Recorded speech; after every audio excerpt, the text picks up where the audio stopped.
घाटम। कहां जा रहे हो? बोले चोरी करने जा रहा हूं। झूठ नहीं बोलना है, गुरुदेव ने मना किया है। तो द्वारपालों ने मन में विचार किया, ये जरूर राजा का कोई गुप्तचर है, राजा का कोई बहुत घनिष्ठ व्यक्ति है। हमने इसको रोक दिया है, इसका परिचय पूछना, इसलिए बुरा मान गया। बुरा मान करके कह रहा चोरी करने जा रहा हूं। ए भाई सुनो, द्वार खोल दो, ये कोई राजा का परिचित व्यक्ति होगा। ऐसे कौन बोलता चोरी करने जा रहा हूं? द्वार खुल गए, वो भीतर प्रवेश कर गए। भीतर प्रवेश करके घुड़साल में गए। वहां सबसे महंगा घोड़ा जो काला अश्व था उसको खोल लिया, बैठ गए। लेकर के बाहर आने लगे, खुले में ही सबके सामने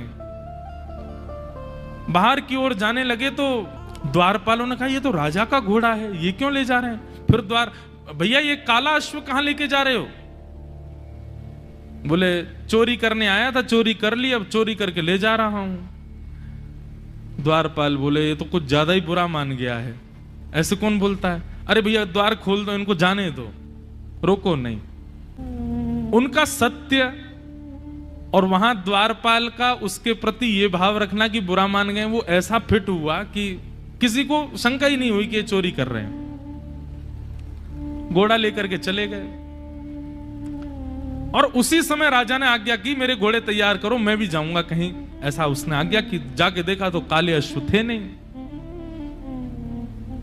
अफरा तफरी मची। जब द्वारपालों के कान में बात पहुंची तो उन्होंने हल्ला किया कि अरे एक व्यक्ति आया था, आकर के इतना सत्य बोल के, वो तो बोल के गया मैं चोरी करने आया हूं, चोरी करके ले भी गया, तुमने रोका क्यों नहीं? बोले महाराज हमको लगा कि ऐसे कौन बोलता है, चोर कभी ये बोलता मैं चोरी करने आया हूं, लेकिन वो सत्य बोल रहा था तो हमको लगा आपका कोई गुप्तचर है, आपका कोई घनिष्ठ है, इसलिए हमने रोका नहीं उसको, ले गया। वो सैनिकों को भेजा, जाओ पकड़ लो उसको, घोड़े लेके आओ। घाटम जी घोड़ा लेकर के जा रहे थे, दौड़ रहे थे खूब तेज कि राजा के कोई दूत आए, उससे पहले मैं इसका विक्रय कर दूं कहीं।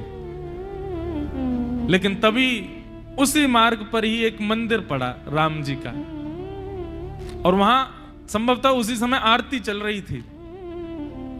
गुरुदेव की आज्ञा याद आ गई। बोले गुरुजी ने कहा था कहीं मठ मंदिर आश्रम दिख जाए तुरंत रुक के प्रणाम करना है। तुरंत अपना घोड़ा रोका। भयभीत है मन में, लेकिन गुरु आज्ञा पर इतना विश्वास। घोड़े को रोका, खड़ा किया, वहीं एक पेड़ से बांध दिया, भीतर भाज करके गए।